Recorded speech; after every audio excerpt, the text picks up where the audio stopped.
அப்படி இருக்கின்ற போது 4 ஆண்டு காலம் நாம் ஆட்சியை நடத்தினோம்.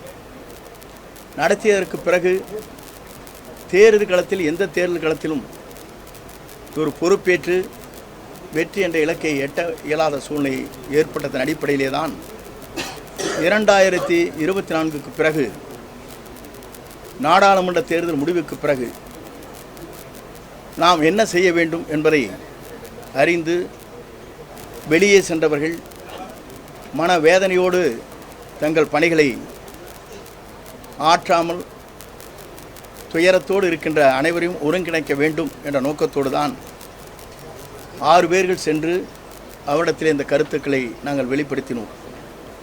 ஆனால் அந்த கருத்துக்கள் வெளிப்படுத்தியதற்கு பிறகு பத்திரிகைகள் செய்திகள் எல்லாம் தொடர்ந்து 4 மாத காலம் 6 பேர் சந்தித்தார்கள், கருத்துக்களை சொன்னார்கள். அந்த கருத்துக்கள் என்ன என்பதை அவர் ஏற்றுக்கொள்ளவில்லை என்பதை கூட கருத்துக்கள் பரிமாறப்பட்டது. அதற்கு பிறகுதான் செய்தியாளரை சந்திக்கின்ற போது யாருமே என்னை பார்க்கவில்லை, அத்தனையும் பச்சைப்பு என்று தலைமை கழகத்திலே அவர் பத்திரிகையாளர் சந்திப்பிலே உரையாற்றினார். நான் இதை எதற்காக சொல்கிறேன்னு சொன்னால், ஒரு இயக்கம் என்பது பல கோடி தொண்டர்களை நிறைந்திருக்கிற இந்த இயக்கத்திற்காக தங்களை ரத்தம் சிந்துகிற தொண்டர்களுடைய எதிர்பார்ப்பைத்தான் நாங்கள் பிரதிபலித்தோமே தவிர, மக்கள் என்ன நினைக்கிறார்கள், எல்லோரும் ஒருங்கிணைந்தால் வெற்றி பெறலாம் என்று ஒருங்கிணைவது மட்டுமல்ல, சோர்வோடு இருக்கின்ற அமைதியாக இருக்கின்ற கழக தொண்டர்களும் அரவணைத்து சென்றால் மட்டும்தான் வெற்றி என்ற இலக்கை எட்ட முடியும் என்பது பொதுமக்களுடைய கருத்து. அது மட்டுமல்ல, தொண்டருடைய உணர்வும் என்பதை நான் உணர்ந்துதான் 5ஆம் தேதி என்று அதற்கு முன்னாலே 2 முறை அவரை சந்திக்கின்ற போது இந்த கருத்துக்களை அதற்கு பிறகு கூட நான் அவரிடத்திலே வலியுறுத்தி இருக்கிறேன். சில பேர் என்னோடு வந்தார்கள், அவர் பெயரை சொல்ல நான் விரும்பவில்லை. ஆகவே தான் இந்த கருத்துக்கள் ஏற்றுக்கொள்ளவில்லை என்கிற நிலையிலே தான் 5ஆம் தேதி என்று மனந்திறந்து பேசுகிறேன் என்று இந்த கருத்துக்களை நம் கூடத்திலே வெளிப்படையாக யாரோ ஒருவராவது வெளிப்படுத்த வேண்டும் என்ற நோக்கத்தோடு தான் அந்த கருத்துக்களை நாங்கள் அன்றைக்கு பிரதிபலித்தேன்.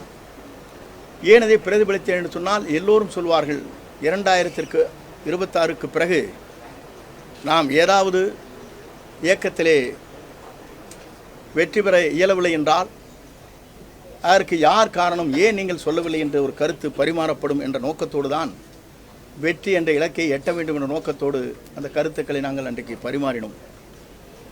ஆனால் அப்படி பரிமாறுகிற போது இங்கே இருக்கிற பத்திரிகை நண்பர்களுக்கு நன்றாக தெரியும், அன்றைக்கு 10 நாட்கள் பேச்சு தொடங்க வேண்டும் என்று சொன்னேன். நீங்கள் எல்லாம் கேட்டீர்கள், அப்போது கெடுவா என்னவா என்று கேட்டீர்கள். அப்போது நான் சொன்னேன், இது கெடுவல்ல, 10 நாட்களுக்குள் பேச்சு துவங்க வேண்டும். 1 மாதம் அல்லது 1.5 மாதம் எடுத்துக்கொள்ளலாம், யாரை சேர்த்துக்கொள்ளலாம் வேண்டாம் என்பது பொதுச் செயலாளர் முடிவு செய்யலாம் என்று தெளிவாக சொல்லப்பட்டிருக்கிறது. நீங்கள் என்னுடைய ஆடியோவை பார்த்தாலே தெரியும். ஆனால் செய்திகள் எப்படி வெளிப்பட்டது என்று சொன்னால், 10 நாள் கெடுபிடித்து விட்டார் என்ற செய்திகள் பரவலாக வந்திருக்கிறது. ஆனால் என்னை பொறுத்தவரையிலும் இந்த இயக்கம் ஒன்று சேர வேண்டும் என்ற நோக்கத்தோடு தான் அனைத்து இந்திய அண்ணா திராவிட முன்னேற்றக் கழகத்திலே இருக்கிற தொண்டருடைய உணர்வுகளை தெரிந்து கொண்டு இந்த பணிகளை நாங்கள் ஆற்றினோம். 2024 என்பது நாடாளுமன்ற தேர்தல். அந்த தேர்தலிலே நாம் ஏறத்தாழ படுதோல்வி ஏற்பட்டிருக்கிறது. 10 தொகுதியிலே நாடாளுமன்ற தொகுதியில் 3வது இடம், 2 தொகுதியிலே 4வது இடம். நம்முடைய இயக்கத்தை எப்படி வழிநடத்தி செல்ல வேண்டும் என்ற நோக்கத்தோடு தான் அந்த கருத்துக்கள் பரிமாறப்பட்டிருக்கிறது. நான் அதை சொல்வதற்கு காரணம், மீண்டும் அனைத்து இந்திய அண்ணா திராவிட முன்னேற்றக் கழகம் புத்துயிர் பெற்று நல்லாட்சி தமிழகத்திலே நடைபெற வேண்டும். புரட்சித் தலைவர் கண்ட கனவு, புரட்சித் தலைவர் அம்மாவில் கூறினார்களே, 100 ஆண்டு காலம் இந்த இயக்கம் வலிமையோடு இருக்கும் என்று குறிப்பிட்டார்களே, அதற்கு அந்த கருத்திற்கேற்ப என்னுடைய கருத்துக்களை வெளிப்படுத்தினேனே தவிர, அந்த கருத்தின் அடிப்படையில் அதற்கு பிறகு அடுத்த நாட்கள் அனைத்து பதவிகளும் பொறுப்புகள் நீக்கப்பட்டிருக்கிறது, உறுப்பினரை தவிர. அதற்கு பிறகு நாடாளுமன்ற தேர்தல் வருகிற போதும், மேலவை உறுப்பினர் வருகின்ற போதும் 4 பேர் பரிந்துரை செய்கிற போது நானும் ஒருவனாக இருந்து அந்த பரிந்துரை செய்திருக்கிறேன். அதெல்லாம் பத்திரிகையாளருக்கு தெரியும். என்னை பொறுத்தவரையிலும் இந்த இயக்கம் வலிமையாக இருக்க வேண்டும். இந்த இயக்கம்தான் எங்கள் உயிர் மூச்சாக இருந்து கொண்டிருக்கிறது. இந்த இயக்கத்தை பொறுத்தவரையிலும் தடுமாறாமல் இந்த இயக்கம் திராவிட முன்னேற்றக் கழகத்தை நல்லாட்சியை தமிழகத்திலே உருவாக்குவதற்கு நாம் அத்தனை பேரும் ஒருங்கிணைந்து அந்த பணிகளை மேற்கொள்ள வேண்டும் நோக்கத்தோடு தான் அந்த கருத்துக்களை வெளிப்படுத்தி இருக்கிறேன் என்பதை இந்த நேரத்திலே தெரிவித்துக் கொள்கிறேன்.